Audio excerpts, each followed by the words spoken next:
നമസ്കാരം. മിഡിൽ ഈസ്റ്റിലെ യുദ്ധ സാഹചര്യം ഇപ്പോൾ ഏറ്റവും അപകടകരമായ ഘട്ടത്തിലേക്ക് നീങ്ങുകയാണ് എന്നതിന് പുതിയ സൂചനകളാണ് കുവൈറ്റും ഇറാനും തമ്മിലുള്ള സംഘർഷം നൽകുന്നത്. ഇതുവരെ അമേരിക്കയെയും ഇസ്രയേലിനെയും കേന്ദ്രീകരിച്ചായിരുന്നു യുദ്ധത്തിന്റെ ഭീകരത ലോകം കണ്ടത്. എന്നാൽ ഇപ്പോൾ ഗൾഫ് രാജ്യങ്ങളിലേക്കും സംഘർഷം വ്യാപിക്കുന്ന സാഹചര്യം രൂപപ്പെടുമ്പോൾ മുഴുവൻ മേഖലയുടെയും സുരക്ഷ തന്നെ വലിയ ചോദ്യചിഹ്നമായി മാറുകയാണ്. രാജ്യത്ത് അതിക്രമം നടത്താൻ പദ്ധതിയിട്ടെത്തിയ IRGC ബന്ധമുള്ള 4 പേരെ പിടികൂടിയെന്ന കുവൈറ്റ് അറിയിപ്പിന് പിന്നാലെ കുവൈറ്റ് ഇറാൻ തർക്കം കടുക്കുകയാണ്.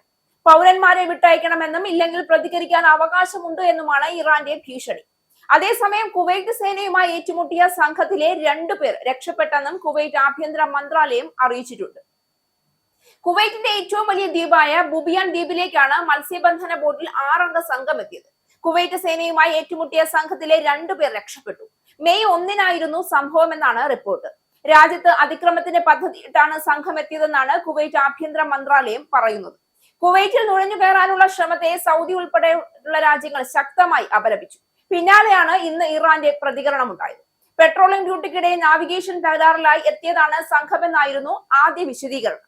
പിന്നാലെ ഇറാൻ വിദേശകാര്യ മന്ത്രി ഭാഷ അല്പം കൂടി കടുപ്പിച്ചു. ഇറാനിയൻ ബോട്ട് ആക്രമിച്ച് 4 പേരെ പിടികൂടിയെന്നും വിട്ടയക്കണമെന്നും ഇല്ലെങ്കിൽ പ്രതികരിക്കുമെന്നുമാണ് മുന്നറിയിപ്പ് നൽകിയത്. ഇറാനെ ആക്രമിക്കാൻ അമേരിക്ക ഉപയോഗിച്ച ദ്വീപിൽ വെച്ചാണ് സംഭവമെന്നും ഇറാൻ വിദേശകാര്യ മന്ത്രി പറഞ്ഞതോടെ വിഷയത്തിന്റെ ഗൗരവവും സ്വഭാവവും മാറി. നിലവിലെ സാഹചര്യത്തിൽ ഗൗരവമുള്ളതാണ് പുതിയ സംഭവ വികാസങ്ങൾ. കുവൈറ്റിനെതിരെ ഇറാനിൽ നിന്ന് വന്ന കടുത്ത മുന്നറിയിപ്പുകളും ആക്രമണാരോപണങ്ങളും കഴിഞ്ഞ ദിവസങ്ങളിലെ സംഭവ വികാസങ്ങളും ചേർന്നപ്പോൾ യുദ്ധം ഇനി നിയന്ത്രണത്തിന് പുറത്തേക്ക് പോകുന്നുവോ എന്ന ആശങ്കയാണ് ശക്തമാകുന്നത്. കുവൈറ്റ് ഇറാൻ പിന്തുണയുള്ള സംഘങ്ങൾ രാജ്യത്തിനകത്ത് കടന്നുകയറാൻ ശ്രമിച്ചുവെന്ന ഗുരുതര ആരോപണം ഉന്നയിച്ചതോടെ സ്ഥിതി കൂടുതൽ സങ്കീർണമായി കഴിഞ്ഞു. ഇവിടെ ഏറ്റവും പ്രധാനമായി കാണേണ്ടത് കുവൈറ്റ് പോലുള്ള ഗൾഫ് രാജ്യങ്ങൾ ഇതുവരെ നേരിട്ടിട്ടുള്ള യുദ്ധത്തിൽ വലിയ രീതിയിൽ ഇടപെട്ടിരുന്നില്ല എന്നതാണ്. എന്നാൽ അമേരിക്കൻ സൈനിക സാന്നിധ്യവും പാശ്ചാത്യ സഖ്യങ്ങളുമായുള്ള ബന്ധവും കാരണം ഇറാൻ ഇപ്പോൾ ഈ രാജ്യങ്ങളെയും സമ്മർദ്ദത്തിലാക്കാൻ ശ്രമിക്കുന്നുവെന്ന വിലയിരുത്തലുകൾ ശക്തമാവുകയാണ്. പ്രത്യേകിച്ച് കുവൈറ്റിലെ അമേരിക്കൻ സൈനിക കേന്ദ്രങ്ങൾ ലക്ഷ്യമിട്ടിട്ടുണ്ടെന്ന റിപ്പോർട്ടുകൾ ഇതിനകം തന്നെ പുറത്തു വന്നിട്ടുണ്ട്. ഇതിന് പിന്നിലെ രാഷ്ട്രീയ സന്ദേശവും വളരെ വ്യക്തമാണ്. അമേരിക്കക്കെതിരെ യുദ്ധമുണ്ടെങ്കിൽ അതിന്റെ പ്രത്യാഘാതം മുഴുവൻ ഗൾഫ് മേഖലയ്ക്കും അനുഭവിക്കേണ്ടി വരുമെന്ന മുന്നറിയിപ്പാണ് ഇറാൻ നൽകുന്നത്. അതേസമയം ഈ സാഹചര്യം ഗൾഫ് രാജ്യങ്ങളെ കൂടുതൽ ഭീതിയിലാക്കുകയാണ്. കാരണം കുവൈറ്റ്, ഖത്തർ, ബഹ്റിൻ, UAE തുടങ്ങിയ രാജ്യങ്ങളുടെ സമ്പദ് വ്യവസ്ഥ പൂർണ്ണമായും എണ്ണ കയറ്റുമതിയെയും സുരക്ഷിത കടൽപാതകളെയും ആശ്രയിച്ചാണ് നിലനിൽക്കുന്നത്.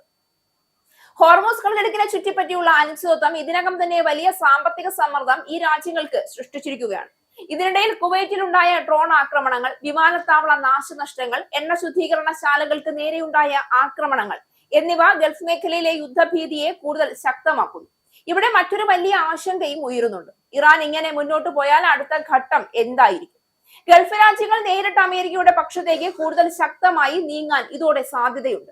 ഇതിനകം തന്നെ സൗദി അറേബ്യയും മറ്റ് ഗൾഫ് രാജ്യങ്ങളും സുരക്ഷാ സഹകരണം ശക്തമാക്കുന്നുവെന്ന റിപ്പോർട്ടുകൾ പുറത്തു വരുന്നുണ്ട്. അതായത് ഇപ്പോഴത്തെ അവസ്ഥ ഒരു സാധാരണ പ്രാദേശിക സംഘർഷമല്ല എന്ന് സാരം. മറിച്ച് മിഡിൽ ഈസ്റ്റ് മുഴുവൻ 2 ശക്തി ബ്ലോക്കുകളായി പിരിയുന്ന അപകടകരമായ ഘട്ടമാണ് ഇപ്പോഴുള്ളത്. ഒരു വശത്ത് അമേരിക്കയും അതിന്റെ ഗൾഫ് സഖ്യങ്ങളും, മറുവശത്ത് ഇറാനും അതിന്റെ പിന്തുണാ ശൃംഖലകളും. ഈ ഏറ്റുമുട്ടൽ കൂടുതൽ ശക്തമായാൽ അതിന്റെ ആഘാതം എണ്ണവില മുതൽ ആഗോള സമ്പദ് വ്യവസ്ഥ വരെ എല്ലായിടത്തും ഒരേപോലെ പ്രതിഫലിക്കും. കുവൈറ്റ് ഇറാൻ തർക്കം ഒരു അതിർത്തി പ്രശ്നമോ നയതന്ത്ര തർക്കമോ മാത്രമല്ല. ഇത് യുദ്ധത്തിന്റെ ഭീകരത ഇപ്പോൾ ഗൾഫ് രാജ്യങ്ങളുടെ വാതിൽക്കൽ വരെ എത്തി നിൽക്കുന്നതിന്റെ ഏറ്റവും വലിയ സൂചനയാണ്. കാരണം യുദ്ധം ഒരിക്കൽ അതിർത്തി കടന്നു പോയാൽ അത് പിന്നീട് ആരുടെയും നിയന്ത്രണത്തിൽ നിൽക്കണമെന്നില്ല എന്നതാണ് വാസ്തവം.